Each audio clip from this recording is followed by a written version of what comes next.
ফারাক হাজার ক্রোশ। সাকিব আর বাংলার ক্রিকেট যেন অ্যান্ড্রোমিডা আর মিল্কি ওয়ে গ্যালাক্সির দূরত্ব।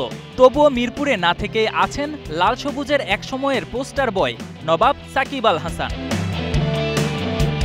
সময় কতই না দ্রুত বদলায়। একসময়ে যে সাকিব সাকিব স্লোগানে প্রকম্পিত হতো হোম অব ক্রিকেটের গ্যালারি, ৫ আগস্ট পরবর্তী প্রেক্ষাপটে সেই সাকিব এখন হত্যা মামলার আসামি।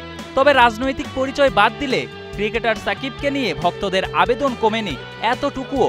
তারই এক ঝলক দেখা গেল বাংলাদেশ পাকিস্তান সিরিজে।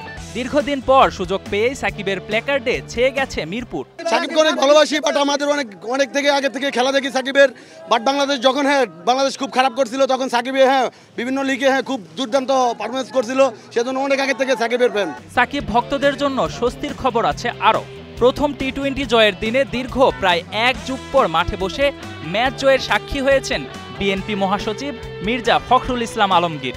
রাজনীতির সঙ্গে খেলাধুলাকে মেশাতে চান না তিনিও, শোনালেন আশার বাণী। সাকিব আবারও দলে ফিরবে কিনা তা সাকিবের ফর্মের ওপর নির্ভর করবে। তখন সে ক্রিকেট খেলবে কিনা সেটার ওপরও নির্ভর করবে। আমি কখনোই খেলাধুলার মধ্যে রাজনীতিকে আনতে চাই না এবং বিশ্বাসও করি না।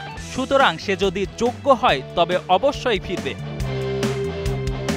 দীর্ঘদিন মাঠের বাইরে থাকার পর পিএসএল দিয়ে ২২ গজে ফিরেছেন সাকিব। খেলেছেন গ্লোবাল সুপার লিগেও, বর্তমানে খেলছেন ম্যাক্স 60 টুর্নামেন্টে। পারফরমেন্সে আছে ভালো খারাপের মিশেল। এর মধ্যে এমন খবরগুলো আশা জাগাচ্ছে সাকিব ভক্তদের মনে। তাহলে কি আবারও লাল সবুজের ক্রিকেটে ফিরছেন mister 75? Ashraful Islam, star news.